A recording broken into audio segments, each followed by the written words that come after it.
Yes, there's another question here. This is related to the hadith of Ali radiallahu anhu in the battlefield. How do we remain steadfast in the face of our enemy whom openly mocked our Prophet sallallahu alaihi wasallam? This question is from a sister. Okay, that's a very good question. What do we do when somebody insults our Prophet sallallahu alaihi wasallam? The first time it happened to me, I was at George Mason University giving a speech. After the speech, one came up to me. He's not Muslim. He was an old man, actually, and he knows Arabic, and he came in my face, and he said, "What do you say about a 53-year-old man that has sex with a 6-year-old girl?" Whoa, when he said this, I almost passed out, because I couldn't believe anybody would talk like this. I couldn't believe somebody would say something like this. I knew what he meant by what he said.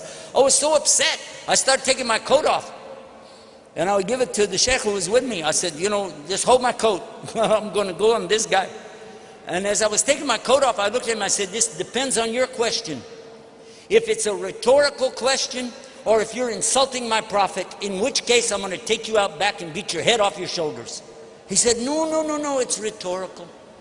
I said, in this case, it doesn't need an answer.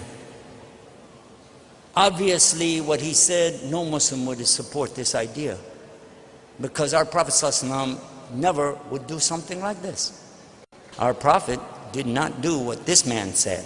But the way he said it, people would think, this is Muhammad. Our Prophet ﷺ was the example for us. And he was the mercy to mankind. I had to go to the scholars and ask them, how do I answer the question? They said, first of all, you don't get angry. This is in the hadith of Rasul ﷺ. La tagdab. Somebody said, give me nasiha. La tagdab. And then, la tagdab, la tagdab. Don't get angry. Take it easy. Keep your cool. Take it easy. Second thing is, when you don't know, just say, I don't know. But be kind to them. Maybe they will listen to the answer. So the next time, I saw the same guy again. I'm ready. This time, he started with another question. It's nothing but an insult, the way he said it. But this time, I said, thank you for asking me about my religion. He went, huh? He didn't expect that. He thinks I'm going to get angry. Not now. I know we shouldn't do that. Thank you for asking me about my religion. And then, say this. As a Muslim, I cannot lie. As a Muslim, I cannot lie. If I lie, I can go to hell. And if I don't tell the truth, if I make a mistake, you can check it out anyway, because everything in Islam is preserved 100%. Mia mia. The Quran and the Sunnah, we still have it today as we had it centuries ago.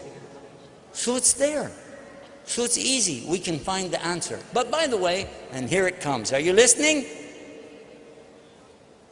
If, while you are listening to my answer, you like the answer so much that you say, that's better than what I have, are you going to be ready to make a move to something better?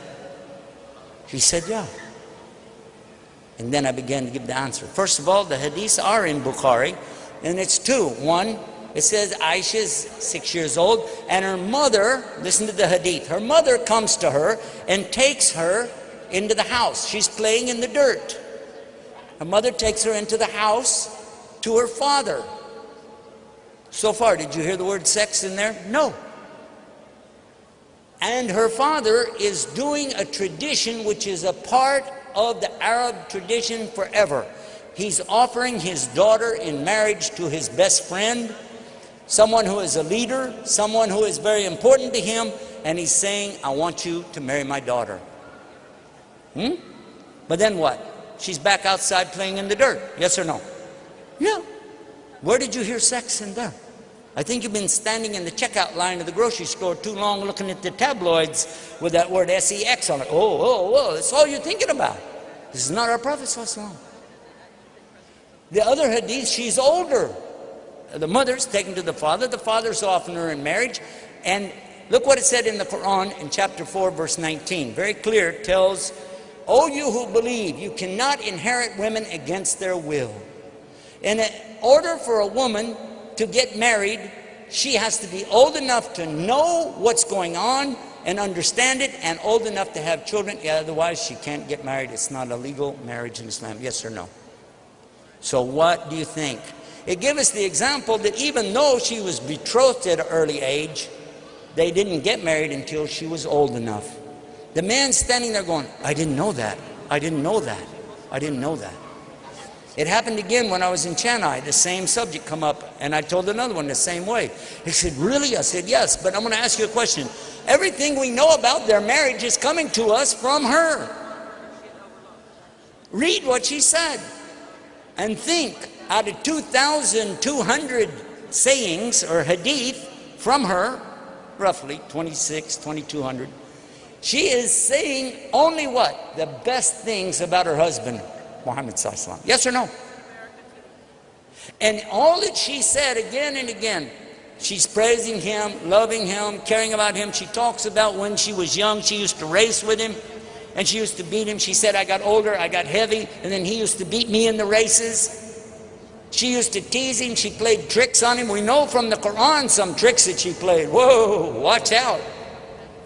But still, he was a very caring and loving husband to her. So much so when he died, sallallahu alaihi wasallam, he wanted her to be there. He died right there in that house with his head in her lap.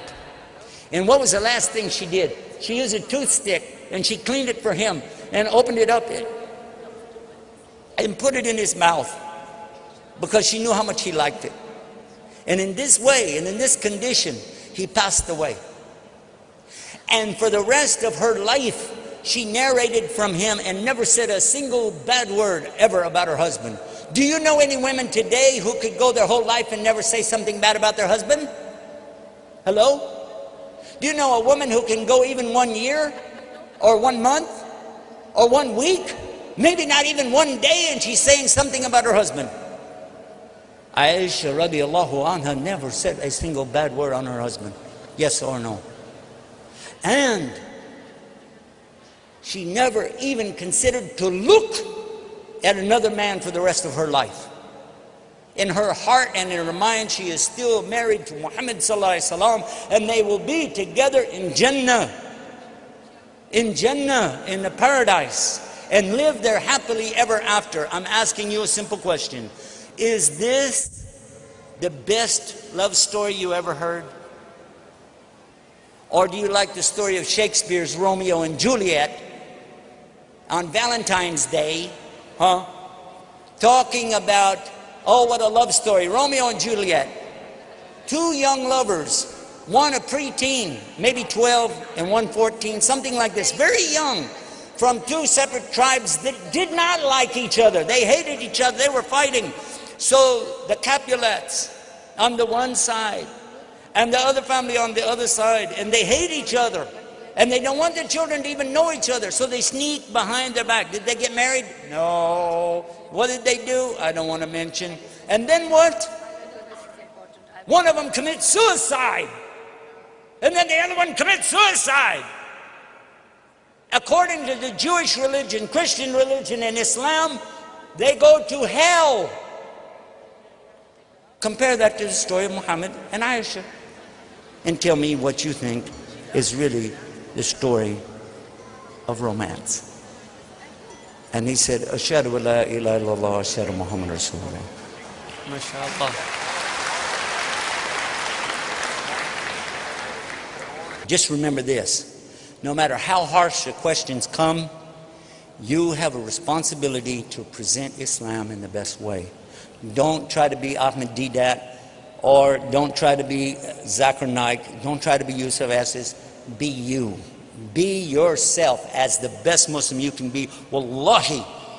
And I don't like to say wallahi because I'm not Arab anyway, but when I say this, I really mean I wish all of us would just use what Allah gave us and be the best Muslim you can be. This would destroy shaitan on this planet. He wouldn't have a chance. May Allah guide us. Ameen.